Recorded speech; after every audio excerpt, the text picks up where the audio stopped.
他每天都要吃豬飼料，飼料都過期发霉了，他卻吃得津津有味，邊吃還邊笑。屋裡還囤了好幾袋，就這樣吃了50年。渴了就在地上接水喝。剛見到工作人員時，他非常警惕地打量着，問他為什麼住在山裡，他卻什麼都不說，轉身迅速離開了。工作人員趕緊跟了上去，但跟不上他的步伐，很快就不見人影了，只好回到他的住所繼續等待。傍晚他再次回到住所，問他問題還是什麼都不說。山上的夜晚異常寒冷，他躺在石頭床上瑟瑟發抖，不停地說着莫名其妙的話。在工作人員的長期溝通下，他終於想起了自己的名字。那這下好辦了，節目組來到山下村莊，想了解更多關於他的信息。村民聽到他的名字後都很震驚，說他失蹤了50年，還以為他早就死了。通過一番打聽，節目組找到了他表哥，隨後表哥也來到山上。見到表哥後，他突然跪了下來，表哥邀請他和自己一起生活，但他卻直接拒絕了。那他為什麼要堅持住在山上呢？真的是奇怪。工作人員在旁邊搭起了帳篷，決定和他同吃同住，與他進行更深入的交流，讓他慢慢打開心扉。幾天過去了，他變得開朗了很多，還主動給工作人員遞上食物。他終於決定走出大山，接着呢也說出了自己的故事。原來在他小時候，父母就離婚了，他只能和外婆相依為命。不幸的是，外婆不久後也去世了，他傷心欲絕，獨自一人躲到了山上。這一躲就是50年，可能對他來說，山上這個寒冷狹窄的空間才是他唯一的庇護所。工作人員隨後帶他離開了大山，開始了新的生活。雖說大爺吃豬飼料很稀奇，但和下面大姐吃的東西比起來，簡直不值一提。他每天都要喝新鮮的冰紅茶，早上起來就要去廁所接一杯，從一天喝1杯，直到後來的一天5杯，已經持續喝了2年。他說每天吃的東西不一樣，紅茶的口感也不一樣，有時候鹹，有時候甜，有時候嘗起來還像香檳。最喜歡的還是上火的時候，焦黃的顏色讓他沉醉。最急的人是他女兒，怕他喝死了，而他自己卻說這是冰紅茶救了他的命。這又是為啥？現在的他反而變本加厲，覺得喝着不過癮了，直接把黃色液體當牙膏用，說刷完的牙變得更白了，甚至還把液體當眼霜和爽肤水，頭髮上也能抹一抹。洗澡時把液體加在浴缸裡，洗完容光煥發，還能用液體洗眼睛洗鼻子，據說能治療鼻炎。那他到底為啥要喝黃色液體呢？原來2年前他得了癌症，醫生說他還能活1年，於是他決定放棄化療，找到了這種治療癌症的偏方。他認為自己的做法很環保，可以循環利用，還推薦大家都試一下。但是我不建議大家模仿啊，這屬於偏方，沒有任何科學依據，大家千萬不要信。就連他女兒們也不信，勸他去醫院檢查一下，看看這黃色液體是否對癌症有效。如果真的有效，那以後就盡情喝，也不會再管你。他一聽也对啊，來到醫院一檢查，發現腫瘤擴散得更快了。很明顯，黃色液體一點作用都沒有，甚至還耽誤了病情。醫生建議立即手術切除腫瘤，最後在醫生的幫助下控制住了病情。有錢的可以喝冰紅茶，那沒錢的吃什麼呢？來看看下面這一位，他每天都來這家店白吃白喝，每次都吃同樣的食物，吃完就走，從來不付錢。然而店主卻根本不在意，想吃多少吃多少，還會給他打包一些帶走。第二天他再次出現，工作人員嘗試和他交流，他突然表現得很慌張，東西都不吃了，拿起麻袋就走。工作人員決定跟着他一探究竟，他丟下一句奇怪的話，背着麻袋走進了大山。工作人員趕緊跟了上去，問他麻袋裡裝的什麼，他還是一言不發，很快消失在了樹林中。那我們還是來問問店主是什麼情況吧。店主說5年前他開始來店裡吃飯，只點了3塊錢的炒年糕，看得出來他很窮。店主告訴他，如果餓了可以隨時來吃。沒想到第二天他真的來了。店主說自己也曾經經歷過低谷，身上1分錢沒有，覺得要幫助這些無家可歸的人。從那之後就一直給他提供免費食物，已經持續了6年，每年提供的食物也是個不小的開支。附近店鋪老板都不能理解他的做法。1年後，節目組想要做個回訪，發現店主搬家了，但還是會給流浪人員提供免費食物。家人都很支持他的做法。我覺得天使大概也就是这樣的吧。在社會福利社的幫助下，之前的流浪漢也住進了精神病院，一切都在慢慢變好。好了，我是月貝，關注我，每天一個迷惑行為大賞。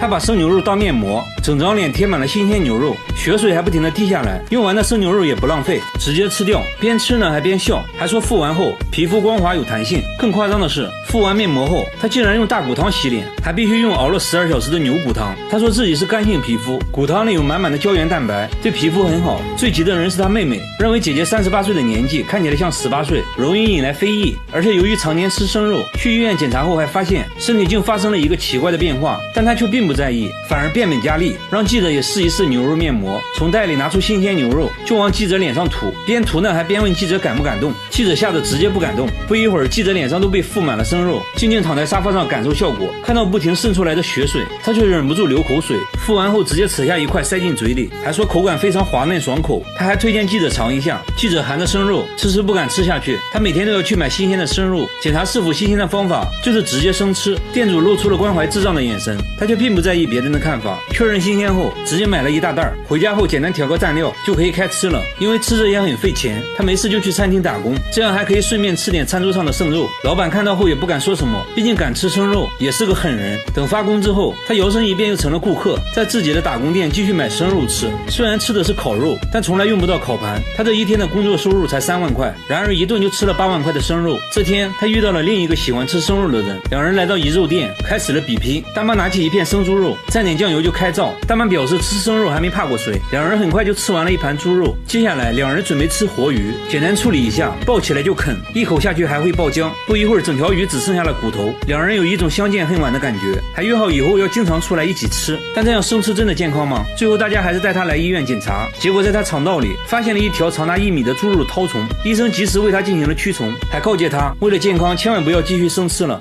富二代每天吃過期發霉的食物，竟然是為了減肥。看到他們之前的照片，我都驚呆了。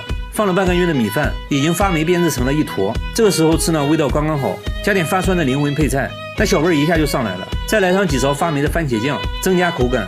臭豆腐汁也得來點，最後再加上過期的酸奶，使劲攪拌均匀，一份元素周期拌飯就做好了。那味道簡直比下水道還誇張。怎麼說呢？劉墉都吃不下去，兩人卻吃得津津有味，邊吃呢還邊笑，說味道還差點。這還沒完，飯後水果更誇張，外皮發黑腐爛的香蕉成了首選，表皮已經滲出了粘稠的汁液，對他們來說這種成熟度剛剛好，說吃起來像巧克力。吃完香蕉呢還不過癮，接着拿出了發霉的橘子，還說女朋友最愛吃發霉的部分，說着就開始撒狗糧。據說兩人就是翻垃圾桶時認識的，工作人員對他們的食物和馬桶分別採樣檢測，結果他們吃的食物比馬桶還髒，細菌含量是馬桶的幾10倍，他們呢卻毫不在意。但節目組實在看不下去了，給他們準備了一桌正常人吃的飯菜，他們聞了一下卻連連搖頭，鼓起勇氣嘗了嘗，直接跑出去吐了。他們說吃變質的食物主要是為了減肥，因為這樣更容易催吐。他就是用這種方法從200斤減到了現在的128斤，女朋友也從140斤減到了90斤，聽起來簡直匪夷所思。節目組帶他們來醫院，通過內窺鏡檢查後發現，他們都患有嚴重的胃潰瘍，如果繼續吃的話，很可能會發生癌變，甚至死亡。就算華佗在世也救不了你，用這種方式減肥是不可取的。減肥你可以跳一下《本草綱目》嘛。大姐是吃鯡魚罐頭長大的，什麼臭她就很值得我們學習的。但是要說吃的奇葩，下面這個小伙表示不服，他抓起一把鹽，白沙比較鹹，不好吃。在此呢，感謝小哥的分享，讓我們知道了白沙不好吃。他說自己5行缺土，累了困了就要吃沙子，沙子能為自己提供能量，所以每當工作累了，他第一時間不是休息，而是找出隨身攜帶的沙子，舀上一勺直接開造，只要吃上一口，整個人都精神了。然而他開始吃沙子的原因卻很讓人心痛。原來他小時候家裡很窮，3天都吃不上1頓飯，餓得受不了了，就想着吃沙子來緩解飢餓。這一次不要緊，他打開了味覺新世界，竟然愛上了這種味道。但是大家不要模仿，我替大家嘗了，一點都不甜，比屎還難吃。最後我有個疑問，吃進去的是沙子，那拉出來的是混凝土嗎？沒錢的吃沙子，那有錢的吃啥呢？下面這個小哥就很搞笑，他一吃東西就會流淚，並不是辣哭的，是月貝關注我，每天一個迷惑行為大賞。奶奶吃飯前要先擠1勺洗潔精，接着放進魚湯裡，攪拌攪拌，直接喝了起來。記者聞了一下，滿滿的肥皂味，奶奶卻吃得非常香。這還沒完，喝完湯，奶奶又拿着一片白菜葉來到廚房，對着洗潔精連按了3次，小心翼翼把洗潔精包起來，直接塞進了嘴裡。大家非常不解，為啥要吃洗潔精呢？奶奶說自己不能吃肉之類的高脂肪食物，如果要吃的話，必須提前吃點洗潔精，讓它在胃裡中和一下油脂。不得不說，這想法非常腦血栓啊。飯後，奶奶給大家講了自己年輕時候的事，大家終於懂了奶奶為啥這麼做。奶奶說年輕的時候窮啊，工作又累又苦，得了胃病也沒錢去醫院，偶然的一次不小心吃下了半瓶洗潔精，她覺得自己肯定活不了了，聽天由命吧。沒想到啊，這下不僅沒死，胃還不疼了，於是從那開始就一直吃。大家帶他來醫院檢查，醫生都覺得不可思議，胃裡竟然沒事，不過還是得戒掉洗潔精，如果胃痛的話可以吃藥緩解。奶奶也答應以後不會再吃。2周後，節目組做了個回訪，發現奶奶還在吃洗潔精，大家又給奶奶科普了一番，要相信科學。1個月後，節目組再次回訪，這次奶奶終於戒掉了洗潔精，只不過吃藥又吃上癮了，大家千萬不要模仿哦。這對情侶為了減肥，每天吃過期發霉的食物，對他們吃的泡麵和馬桶分別採樣檢測，結果泡麵比馬桶還髒，細菌含量是馬桶的幾10倍，他們卻毫不在意。放了半個月的米飯已經發霉變質成了一坨，這個時候吃味道剛剛好，加點發酸的靈魂配菜，那小味一下就上來了。再來上幾勺發霉的番茄醬增加口感，臭豆腐汁也得來點，最後加上過期的酸奶，使勁攪拌均匀，一份元素周期拌飯就做好了。那味道簡直比下水道還誇張，兩人卻吃得津津有味，邊吃還邊笑，說味道還差點。這還沒完，飯後水果更誇張，外皮發黑腐爛的香蕉成了首選，表皮已經滲出了粘稠汁液，對他們來說這種成熟度剛剛好，說吃起來像巧克力，吃完香蕉還不過癮。接着拿出了發霉的橘子，說女朋友最愛吃發霉的部分，說着就開始撒狗糧。節目組看不下去了，給他們準備了一桌正常人吃的飯菜，他们只是聞了一下就连连摇頭。他們說吃變質的食物主要是為了減肥，因為這樣更容易催吐。他就是用這種方法，從200斤減到現在的128斤，女朋友也是從140斤減到了90斤，聽起來簡直匪夷所思。大家帶他們來醫院，通過內窺鏡檢查後發現，他們都患有嚴重的胃潰瘍，如果繼續吃的話，很可能會發生癌變，所以用這種方式減肥是不可取的，大家千萬不要模仿哦。這個大爺30年吃了40萬顆糖，這絕對是你見過最愛吃糖的大爺。只見他夾起一片泡菜，兩面都蘸上白糖，接着塞進了嘴裡，荷包蛋上也要來上滿滿一勺白糖，就連吃炸醬面他都要加入1包白糖，攪拌攪拌就開始享用美食了。這種神仙吃法震撼周圍的人一整年。他見人第一件事就是分享糖果，這是他認為最熱情的方式。他嘴裡隨時隨地都含着糖果，一天就要吃60顆糖，口袋裡也裝滿了糖，除了睡覺基本上都在吃糖。又到飯點了，大爺打開糖罐子，把滿滿1勺白糖加在米飯裡，做了個白糖拌飯，這個我覺得還是能接受的，我小時候就是這樣吃米飯的。然而接下來的操作就比較奇葩了，他夾起一片泡菜，蘸上一點白糖，接着就送進了嘴裡。這還沒完，荷包蛋上也要來上滿滿1勺白糖，這個我就接受不了了。飯後大爺還得來一杯糖水消消食，然後1勺、2勺、8勺，他一共加了9勺白糖，倒上一點點水，攪拌一下，一飲而盡。就這種喝法，他每天都要喝5杯，算下來1周就要吃掉6斤白糖，還有400塊糖果，這屬實已經在人體承受範圍之外了。這樣吃糖牙齒能受得了嗎？大爺輕蔑一笑，說開什麼玩笑，我沒有牙，我10年前就用上假牙了，反正不是自己的牙，想怎麼吃就怎麼吃，嘿嘿。他是從什麼時候開始吃糖的？原來30年前他的身體出現了問題，不得不戒掉了菸酒，於是找到了糖果作為替代品。好消息是他的身體慢慢恢復了健康，壞消息是他得了不吃糖就難受的病。說起來也是搞笑，大爺雖然吃了大量的糖，但得糖尿病的卻是他從不吃糖的妻子。大爺每天都會鍛鍊1小時，他認為自己的身體很好，但是他真的健康嗎？節目組帶他來到醫院，一番檢查過後，醫生說雖然你暫時沒有糖尿病，但是你有高血壓，還是建議趕快戒掉糖，這樣才能保持健康。最後大爺表示，為了健康自己會盡量少吃糖的。老爺子這種情況算比較好的了，下面這個男人就比較嚴重了。這個男人從出生就喝可樂，33年滴水未進。只見他打開一瓶1.5升的汽水，不到5秒鐘，瓶子就見了底。吃飯的時候，他先倒上了3碗不同顏色的汽水，這幾碗汽水就是他的主食，那一點點米飯只是他的配菜而已。吃一口米飯就要喝1碗汽水，他一天要喝3瓶1.5升的汽水，已經連續喝了33年，瓶子連起來都可以繞操場30多圈。隨之而來的就是不斷上升的體重。不僅如此，他的牙齒也被汽水腐蝕壞了，還得了關節炎。為此他不得不每天吃藥，一把藥物塞進嘴裡。接着就奇葩了，他竟然用汽水送服。他為什麼不喝水呢？他卻說聽到這種回答，節目組覺得很搞笑，怎麼可能呢？每個人都可以喝水啊。為了解答疑惑，他決定現場演示，一口礦泉水下肚，緊接着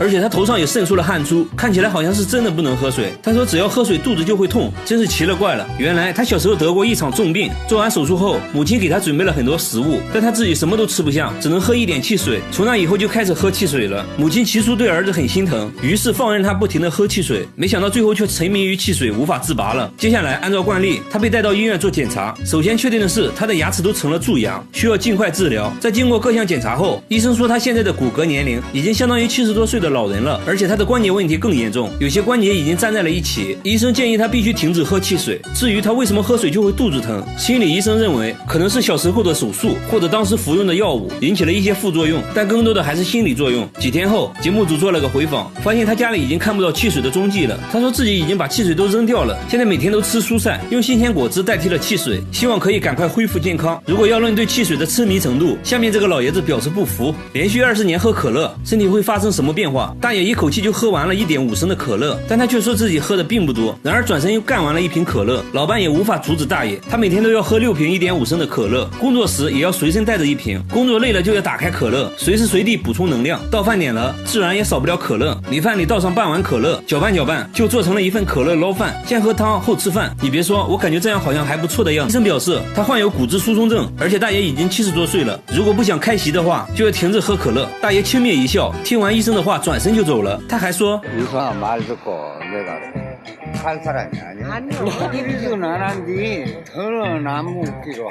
看得出來大爺對可樂是真愛啊。好了，我是月貝，關注我，每天一個迷惑行為大賞。他每天買菜卻從來不吃，一到家就拿出了電鑽，開始給蔬菜鑽孔，把胡蘿蔔內部掏空後，又拿出刻刀在表面打孔，每一步都非常小心，搞得像是在做外科手術一樣，一點點調整孔洞大小，這到底是在幹嘛呢？他也不解釋，拿起做好的胡蘿蔔吹了起來。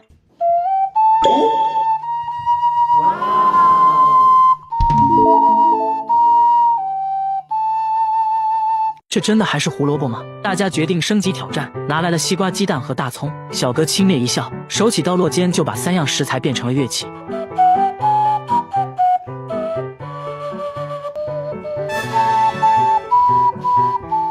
不僅如此，什麼山药、西葫蘆、土豆、西蘭花都能被他吹出花来。雖然做樂器難不倒他，但現在有個問題，就是樂器的保鮮時間太短了，一旦蔫了，音色就不纯正了，只能打成蔬菜汁喝掉。为此每天要不停买菜，买回来就要套上保鲜膜放冰箱，来保持蔬菜的新鮮度。现在他已經到了痴迷的程度，上班都要帶着一袋新鮮洋蔥，用一把美工刀就把洋蔥變成了樂器，把同事看得讚嘆不已。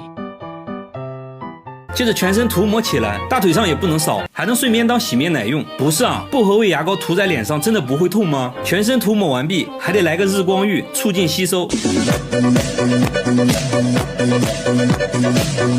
大叔被烤到3分熟後，他又擠了半管牙膏當洗頭膏用。哎，你別說，泡沫還挺豐富的，絕對的無硅油配方，就是不知道會不會刺腦。就這樣，大叔洗一次澡就用光了3支牙膏。按照節目流程，他被帶到醫院做檢查，醫生表示牙膏中的化學成分已經嚴重損傷了他的喉嚨，而且他的皮膚也出現了一些不好的症狀。醫生建議必須盡快停止使用牙膏。那大叔會聽從醫生的建議嗎？只見大叔轉身來到廁所，直接把隨身攜帶的牙膏水倒掉了。大叔表示，為了身體健康，以後不會再吃牙膏了。同樣對於一種食物過度偏愛的還有下面這個男人，他夾了一塊生魚片，在上面放上滿滿一勺芥末，然後整個吃了下去。他竟然沒有絲毫反應，這該不會是假的芥末吧？朋友決定嘗試一下，然後他就一顆打進杯拉完死。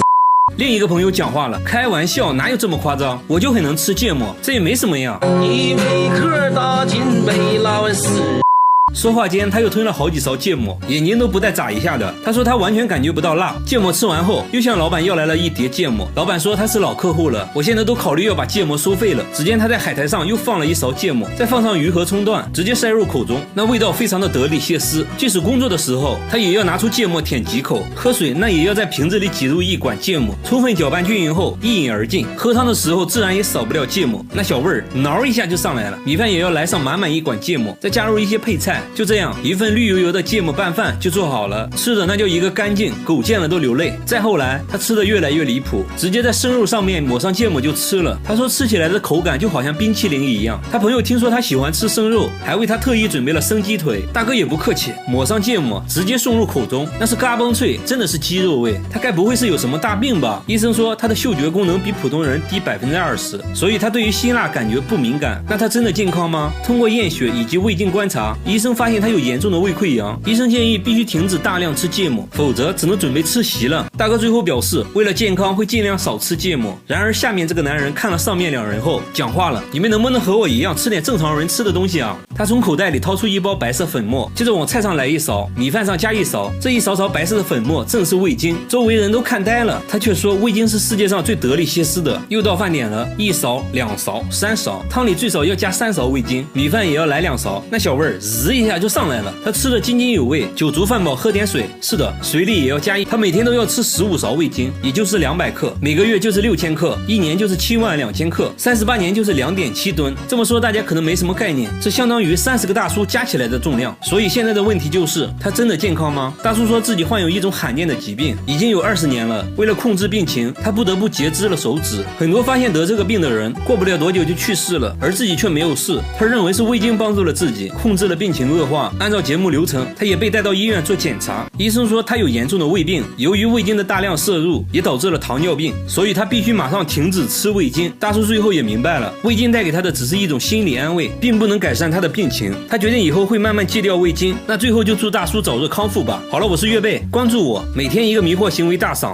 她是吳亦凡最怕見到的女人，因為她最喜歡吃的就是牙籤。只見她一根根往嘴裡塞牙籤，打牌的時候就當成零食吃，到了吃飯的時候，她先擺上了3盒牙籤，一口米飯就着1根牙籤，吃得津津有味。你以為米飯是主食，其實牙籤才是她的主食。該說不說，這牙籤能好吃嗎？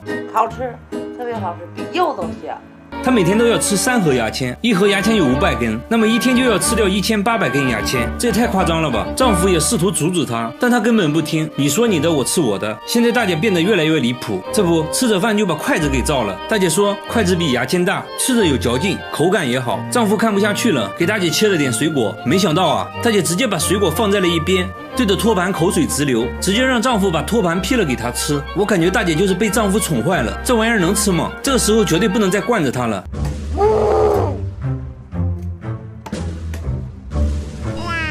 靠，當我沒說。看來只要是木製品，大姐都想嘗試一下。她邊吃邊發表看法，說托盤沒有牙籤好吃。那麼她是什麼時候愛上牙籤的呢？原來大姐之前患有嚴重的胃潰瘍，有一次當她意外吃掉牙籤時，她的病竟然好了。從那以後，只要胃疼就會吃牙籤，慢慢的就上癮了，寧可不吃飯也要吃牙籤。但是大姐的身體真的健康嗎？胃腸啊，有什麼胃鏡啊都透了，沒有關係。沒有問題的，有問題我不讓他吃了。大姐無時無刻都在吃，就連床頭櫃上都放滿了她的零食，2盒牙籤，一堆一次性筷子，躺在床上吃，逛街也吃。她甚至連扇子都想嘗一嘗。節目組還貼心的給大姐帶來了一些木質碗筷，大姐也不客氣，拿起來直接開照。那味道如何呢？大姐說上面刷油漆了，不好吃。大姐又嘗了一下竹簾，也不喜歡。她說竹子有酸味。目前來說最喜歡的就是楊木做的牙籤。於是節目組又送給她好幾盒楊木牙籤。假如真的對身體沒有任何傷害的話，開心快樂最重要。不得不說大姐的牙口真好，但是要說牙口好，下面這個男人表示不服。他拿起酒杯嘎嘣一口，直接咬下一塊，接着嘎嘣嘎嘣的吃了起來。周圍人的表情說明了一切。在丹東一個普通的早晨，妻子在炒菜，丈夫在洗餐前甜點，然而裡面全是玻璃碴子。洗乾淨後上面撒上白糖，他接着就吃了起來。妻子想勸阻，但是無濟於事。玻璃碴子能好吃嗎？這個嚼一口非常香。